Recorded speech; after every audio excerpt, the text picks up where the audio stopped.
The Galactic Council warning. In the center of the Milky Way galaxy, there was a giant space station called the Core Ring. This was the place where leaders of different alien species came together to make big decisions. It was also the headquarters of the Galactic Council, the most powerful group in the known universe. The space station was bigger than a planet, and it floated silently in the dark space, surrounded by stars, ships, and satellite cameras. Billions of aliens from different parts of the galaxy were watching the live broadcast. Everyone was waiting for an important message. Something big had happened. Inside the main chamber of the Core Ring, hundreds of alien leaders were sitting in silence. There were species with wings, with scales, with fur, with metal skin, and even those that floated in the air like smoke. All eyes were on the Grand Speaker, a tall and glowing being made of pure energy. The lights in the chamber turned red, a sign that the message was serious and urgent. Then the Grand Speaker finally spoke. The voice echoed across the station, and into every spaceship and planet tuned into the broadcast. The Grand Speaker said, "We have added a new name to the list of forbidden worlds. This world is now ranked as the most dangerous planet in the galaxy. That planet is Earth." For a moment, nobody moved. Some aliens whispered. Others gasped. One leader stood up and shouted, "That cannot be true. Earth is a primitive world. Its people are still fighting among themselves. They have no starships. They are not even part of the council." But the Grand Speaker raised his hand and continued. He said, "Earth may look weak, but we have gathered reports from our secret observers. What we found has shocked us. Their technology may be behind us, but their minds, their nature, their way of thinking is unlike any other species we have seen. They are violent, unpredictable, and terrifyingly clever. And that is why they are dangerous." The screen behind the speaker lit up. It showed a planet full of water, green forests, mountains, and cities glowing at night. It was Earth, then. The screen showed a small alien scout ship flying above the clouds. The Grand Speaker explained that a peaceful research team was sent to study Earth from a distance. The team was not supposed to make contact. Their job was only to observe and send back information. But something went wrong. One of the alien scouts tried to study a human military base from the sky. He used invisible cloaking to hide the ship. But even with full stealth, the human soldiers somehow noticed something strange. One soldier raised his weapon and fired into the air. The energy blast from Earth's weapons hit the side of the ship and caused damage. The alien barely escaped. Later, the scout went down on foot to watch human behavior more closely. He watched people fight in war zones. He watched police control riots. He saw a sports match where people shouted like they were ready to kill each other. And he saw a classroom where children studied war history with pride. The alien wrote in his log, "They are not just aggressive. They celebrate their aggression. They do not fear war. Some of them enjoy it." Still, the scout found strange things. He saw humans helping each other during floods. He saw people crying for strangers in hospitals. He saw soldiers protecting children, even in dangerous zones. It confused him deeply. He wrote again, "They are monsters, but they are also capable of love. This mix is dangerous." After a few weeks, the alien team tried to leave Earth and send their final report to the Galactic Council. But their ship was shot down by an unknown group. The humans had discovered them. The message they sent was broken and damaged. Only part of it reached the Council. It said, "Earth must be quarantined. Do not approach. They are not ready for peace." But worse, they do not want peace. They want victory. Back in the council chamber, fear filled the air. The Grand Speaker announced that Earth was now placed under the highest danger level. No contact, no missions, no trade, no diplomacy. Every species was warned to stay away. Earth was to be left alone. Because if humans ever left their planet and reached the stars, the galaxy would not be ready. Outside the council chamber, a young alien officer whispered to his commander, But they are so small. Their planet is so far away. Why are we so afraid of them? The commander replied without looking at him, because they are not afraid of anything. That makes them the most dangerous kind. As the broadcast ended, the camera zoomed out from the space station, showing the stars and planets spinning slowly. But far away, on a small blue planet, humans continued to build rockets, test weapons, and stare at the sky with wonder and hunger. They didn't know the galaxy feared them. But one day, they would find out, and when that day came, nothing would ever be the same again. Survivors and monsters, the sky above the forest was dark and filled with smoke as the alien scout ship burned and crashed deep into the trees with a loud explosion that shook the ground for miles around. The locals in nearby villages saw the strange light in the sky and heard the sound, and they thought maybe a plane had fallen or maybe a meteor, but they had no idea that something from the stars had just landed among them inside the crashed ship. One alien survived. His name was Varnak, a small creature with a long neck, 4 arms, and soft glowing skin. He was injured, his translator was damaged, and the ship's power core was broken. He crawled out from the burning metal, breathing heavily, his mind spinning from the shock. He looked at the sky through the broken trees and realized he was trapped on Earth alone and surrounded by the most dangerous species in the galaxy. Varnak activated his body shield, which turned him invisible for a short time, and he started to walk deeper into the forest, away from the smoke and fire. He needed to hide, he needed to survive. He knew humans would come looking, and he had seen enough to know they would not forgive intruders. Soon search teams began to arrive, first some locals, then the police. Then a secret military team in black uniforms with no names, no flags, and no mercy. They set up a perimeter and started scanning the crash site. But they found no body, no alien, no sign of life, except the melted ship, which they quickly covered and claimed was a weather balloon experiment gone wrong. Meanwhile, Varnak hid in the trees watching them. He was surprised by their speed, their organization, and their cold efficiency. But he was even more surprised by something else. He saw a child enter the area, a small boy around 10 years old, who had escaped the crowd and entered the woods alone. The boy found a strange trail of glowing blue liquid on the leaves and followed it like a mystery game until he came face to face with the invisible Varnak froze, thinking. The boy could not see him, but the child stared directly at him and said softly, "I know you're there. I saw the ship. I won't hurt you." Varnak deactivated his shield, slowly revealing his alien form. The boy did not run. He did not scream. He just looked amazed and said, "You're not scary. You look like a jellyfish mixed with a giraffe that made."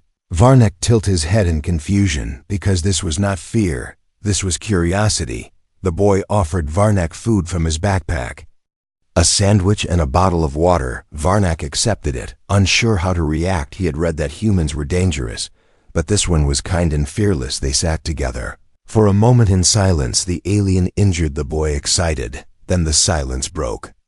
As the ground shook with approaching boots, the secret soldiers had found them. Without asking questions, they captured them both, tied their hands, and dragged them into a black van. Varnak was hit with a tranquilizer while the boy kept shouting, "He's my friend. He didn't hurt anyone. He's just scared." But the soldiers said nothing and drove away into the night. When Varnak woke up, he was in a cold underground room with metal walls and bright lights. There were cameras in every corner and machines that scanned his body every few minutes. He could not move much. His arms were locked, but his mind was working fast, trying to understand how he had been caught so quickly and why the humans had not killed him yet. A door opened, and a man in a gray uniform stepped inside. He was tall with a calm face, not angry, not cruel, just curious. He sat across from Varnak and said, "We know what you are. And we know you're not alone. Tell us your purpose." Varnak replied, "I am not a soldier. I came to observe you. We had no plans to harm your planet." The man nodded and said, "You already have by being here." The conversation continued for hours, sometimes soft, sometimes tense. Varnak learned that humans had long suspected they were not alone. They had found strange signals in space and pieces of technology from past visitors. They had reverse-engineered some of it secretly, and were watching the skies. Just like the aliens were watching Earth, the most shocking moment came when the humans showed Varnak a screen playing clips of Earth's history, war after war, violence after violence, then clips of people laughing, building, helping others, healing and saving lives. The humans said, we are not just one thing, we are many. We can destroy, but we can also protect. We are not afraid of pain, and we never stop learning. That is what makes us different. Varnak was silent. He now understood something that no report had ever captured. Humans were not just dangerous because of their weapons, they were dangerous because of their spirit, because of their strange balance of chaos and kindness, because of their endless hunger for more knowledge, more power, more freedom. The officer leaned forward and said, "Tell your people this planet is not ready to be studied and not ready to be ruled. It is ready to become something even we cannot imagine." And as Varnak sat in that cold room, staring at the screen showing both beauty and horror, he finally understood why Earth was feared across the stars, not because humans were monsters, but because humans could be anything. The interview. Varnak had been in the underground facility for 3 days without sunlight, without a name, without freedom. The humans had not harmed him, but they kept him under constant watch machines, scanned his body every hour. The walls of the room were too thick to sense anything beyond, and the lights above never changed, making time feel endless. He was fed 2 times a day, and no one spoke to him, except the cameras watching silently from every corner. But today, something was different. The lights dimmed for the first time, and a long door opened slowly. The sound was soft but powerful, and then a man walked in, calmly dressed in a black uniform with no rank, no badge, and no weapon. He carried only a chair and a metal box. He placed the chair opposite Varnak, sat down and opened the box. Inside, there was food, not rations, not military packs, but real food, hot and fresh. The smell of cooked meat and bread filled the room, and Varnak's senses reacted instantly. The man slid the tray forward and said, "You need energy to think clearly. We talk after you eat." Varnak hesitated, unsure if it was a trick, but his hunger was stronger than his fear, and he began to eat slowly. The man waited patiently, studying his every movement. When the meal was done, the man spoke again. He said, "I am General Roth. I do not lead armies, I lead secrets." Varnak looked at him and asked softly, "Why have you not tortured me?" Yet the general leaned back, smiled lightly, and replied, "Because pain only makes enemies. We want understanding, and we are very good at learning." Roth opened a small file and pulled out images of Varnak's crashed ship, detailed maps of the crash site, energy readings, biological samples. He even had an image of the child who had helped Varnak and was now under military care. The general said, "We know who you are, what species you belong to, where your ship came from, and the name of your mission. You came to study us, and now we study you." Varnak said, "We came for peace, observation, only no weapons, no invasion. We did not expect your people to find us." Roth nodded and said, "Yes, that is your first mistake, assuming we are blind. We see more than we show." Then the general stood up and walked to a wall. Pressing a button, the room changed, and the walls turned into screens showing videos of Earth, scenes of cities full of lights, armies marching, children playing, floods destroying villages, people helping strangers, building shelters, sharing food, crying, dancing, praying, fighting. It was a storm of emotions. Life, death, chaos, hope. Roth said, "This is us. This is humanity, and this is why your people fear you." Varnak stared at the screen and felt something strange. He had seen violent worlds before, but never one so full of contradiction, never a world where beauty and danger lived side by side in every person. Roth turned back and said, "You wrote in your report that we enjoy war. Maybe some do, but most of us want peace. The problem is we fight harder than anyone else to protect it." Varnak replied in his soft alien voice, "But your history is full of blood. Your cities are armed. Your entertainment is about violence." Roth smiled again and said, "We show our darkness because we are not afraid of it. We face it, we use it, we control it. Every weakness we turn into strength, and every enemy we study until we find a way to win. That is our nature." The room went silent for a moment. Then Roth spoke again. This time with a softer voice, he said, "Long ago your kind visited Earth and left quietly, but we remembered. We kept the signs, the crashed metal, the strange lights, the unusual diseases that followed. We knew we were not alone, and since then we prepared not for war, but for survival, and when your ship crashed we were ready." Varnak felt cold, not from fear, but from realization. His mission was not secret, Earth was not ignorant, and worse, humans were always watching, always waiting. He said softly, "What do you want from me?" Roth replied, "Nothing, just the truth, and your attention. Tell your council we are not primitives, we are not savages, we are a rising storm. You can try to hide from us or destroy us, but you will never break us. Because we are not the strongest, not the fastest, not the most advanced, but we are the most determined."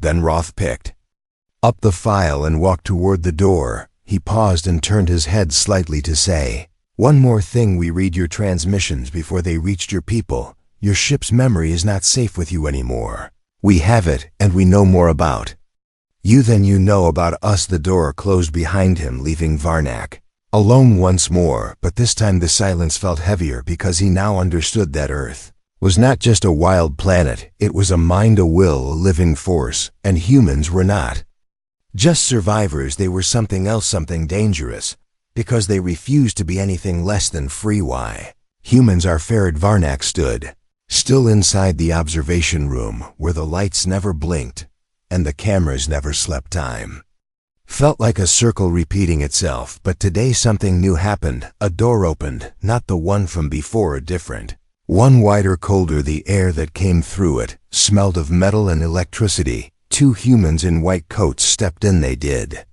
not speak, they only nodded and guided Varnak forward through long tunnels of steel walls, blinking lights and thick glass. He was taken to a lower level, a place that looked less like a prison and more like a lab, but it was no ordinary science room. This was something much deeper, something hidden from normal eyes. As they walked, the human scientist beside him began to speak in a calm voice, without emotion. He said, "We brought you here because you need to understand what we are. You have seen our past, but now we will show you our nature, not what we were, but what we became, and why the galaxy should never mistake our kindness for weakness." The room they entered was huge, with curved screens on every wall showing live data maps, DNA chains, digital brain satellite feeds. Each screen told a story about humanity, but it was not a story of weapons, it was a story of survival. The human pointed to one screen and said, "Do you know what this is? It is a virus from long ago. It killed millions of our kind. We had no cure at first, but we learned faster than it could evolve. We changed our cities, our behavior, our science, and now it cannot harm us again. This is what we do, we adapt faster than fear." Another screen showed human children climbing snowy mountains, swimming in freezing rivers, running under heavy rain, laughing as if the cold did not exist. The scientists said, "We do not fear pain. We train our young to endure discomfort, because the universe is not gentle, and we do not want to raise gentle minds." Varnak followed them deeper and saw machines that trained the body and mind together. Human soldiers running obstacle courses, blindfolded, learning to fight without sight, pilots learning to fly without gravity, engineers learning to fix machines while underwater. Everything was harder than it needed to be, and that was the point. Humans created struggle to become stronger. Alien finally asked, "Why do you train so hard when there is no war?" And the human answered, "Because we do not wait for danger, we become the danger before it arrives." Then they entered a dark room, and the screen changed again, this time showing a history of Earth, a map covered in red, showing all the empires that rose and fell, all the wars that burned cities, all the flags that came and vanished. And through it all, one pattern remained: humanity never stayed down. No matter how many times they fell, they stood again with something more than strength, something deeper, something unbreakable. The will to keep moving forward. The scientists said, "Your council fears our weapons, but they should fear our memory. We never forget those who tried to break us. We never stop learning from failure. Every mistake makes us sharper and faster. We are not a species of peace, we are a species of preparation." Varnak asked, "What about those among you who are kind, who build, who help? And the human replied, "They are the reason we fight. Our kindness is not weakness. It is what makes our strength terrifying. Because we protect what we love with all that we are, even if it means burning down the stars to do it." At the end of the hallway, there was a long glass window behind. It was a room with a small piece of alien metal glowing faintly blue. The scientist said, "This was from your people left behind years ago. You thought it was forgotten, but we studied it, learned from it, rebuilt it stronger, and now we understand your energy tech better than you." Expected Varnak realized the truth. Earth was not just learning about the galaxy, it was quietly racing ahead without asking for help or permission. Had no need to conquer because it was already winning the war of ideas and progress. Humans had become a species that learned from every enemy, every sickness, every disaster, and came out better each time, not through peace, but through persistence. As they walked back to his cell, Varnak no longer looked at the humans as wild or primitive. He saw them as something more, something the galaxy had not prepared for. A species that turned trauma into training, fear into fuel, and death into memory. They did not evolve to be peaceful or perfect. They evolved to be unstoppable. Back in his room, Varnak stared at the smooth wall and whispered to himself, "Earth is not dangerous because it is violent. It is dangerous because it never gives up. And if the stars ever belong to them, they will not take them with pride. They will take them with fire." The alien invasion that failed long before Varnak crashed on Earth, long before the Galactic Council placed the blue planet on the forbidden list. There was a moment in history that no alien species wanted to speak about, a mission so secret that most files were erased, a memory so shameful that the Council banned it from all records. But some remember. Some whispers still float between stars about the day the strongest alien fleet was sent to Earth, and how it returned broken and silent. And this is the truth that Varnak was never meant to learn in a hidden part of the human base. Varnak was escorted into a cold room where the walls were covered in strange black panels. A high officer, not Roth, but someone even higher in rank, waited for him. There, the officer said, "We know what your people believe you think.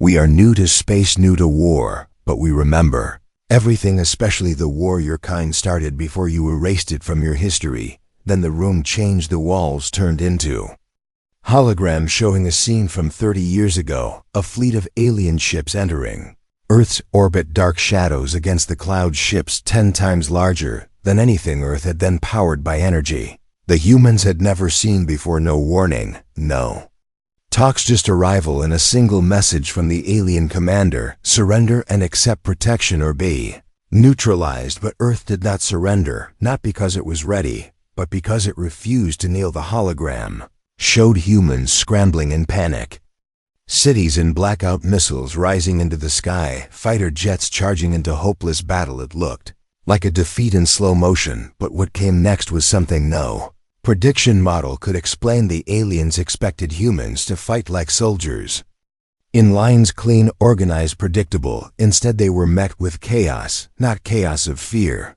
but chaos of strategy. Humans used their cities as traps, their satellites as weapons, their internet as a battlefield. They hacked alien communications. They poisoned air zones. They launched attacks from places that should have been empty hospitals, schools, graveyards. Varnak watched as an alien base was built in a desert and destroyed in 3 days, not by military fire but by sandstorms triggered by weather machines and underground bombs placed by civilians, not soldiers. He saw a human pilot fly an old jet into a capital ship engine, destroying both with no hesitation. He saw a mother with no weapons walk into a control station carrying a virus drive, smiling like she had already won. The officer said, "We never had better weapons. We had better will. We never had better tech. We had better minds." And the aliens did not know how to fight enemies who refused to follow rules, enemies who used creativity like a sword and pain like armor. They came with power, but we came with purpose. The alien fleet lost communication in weeks. Some ships turned against each other, trying to escape Earth's atmosphere. Others were taken over from inside as captured prisoners. Reversed control systems using nothing but hand signals and emotion. Reading tech. By the end of 6 months, only one alien ship left. Earth orbit, and it left without weapons, without pride, without a reason to return. Varnak could not speak. For a moment he felt cold, even in his warm skin, he said. But why was this not known? Why did the council not tell us? And the officer replied, because it was not a war, it was a warning, and your leaders did not want to remember being defeated by a species you once called primitive, so they buried the truth and marked Earth as unstable and unworthy, hoping that time would make the memory fade.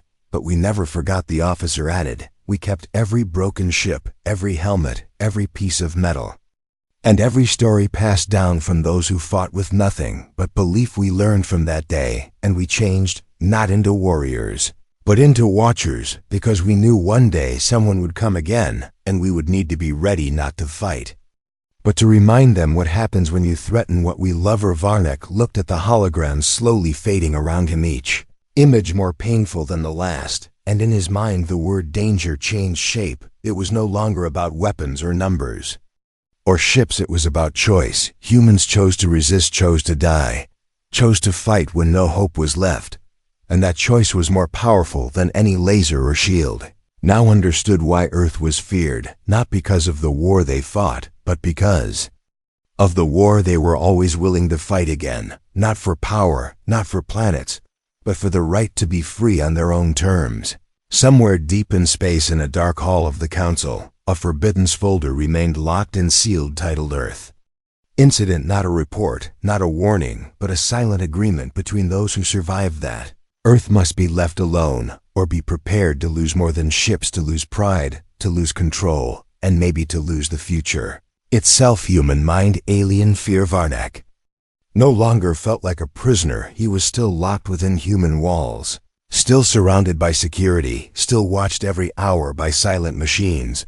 But something had changed. The humans no longer treated him as a threat. They treated him like a mirror that could show them how they looked through alien eyes, but also a mirror that showed Varnak something he never expected to see himself. Caught in a storm of thoughts that did not belong to him, thoughts that were human, he was escorted into a new room, not made of steel or screens, but filled with books and paintings, models of rockets and statues of soldiers. Chessboards half played and old machines still ticking. There was a large screen on one side showing movies in a loop, not news or reports, but human stories, science fiction, action, drama, dreams of the past and visions of the future. And in the middle of the room was a woman, not a soldier, not a scientist, just a storyteller. She greeted Varnak like an old friend, offered him a chair, and began speaking without scripts, without fear. She said, I want you to understand what we are, not just what we do. You've seen our weapons. You've seen our wounds. Now you must see our mind, the place where it all begins, and the place even we do not fully control. She walked to the shelf and pulled out a small book, handed it to Varnak, and said, this is a story about us fighting against monsters from other worlds. We imagined this before we even knew aliens were real. We imagined enemies bigger, stronger, smarter, and we wrote stories where we still won, not because we were better, but because we refused to lose. And that is the secret, the one your council cannot calculate. Evnak opened the book slowly. The words meant little to him, but the emotion in the pages hit like a storm. Humans had created worlds inside, their minds full of pain and fire, full of hope and impossible courage. And in every one of those stories, no matter how darkly, humans found a way to stand up. Again the woman continued, we are not afraid of fear. We dream of it. We write about it. We film it. We study it until it becomes familiar. And when the real thing comes, we are already ready, because we have already lived it 1,000 times in our minds.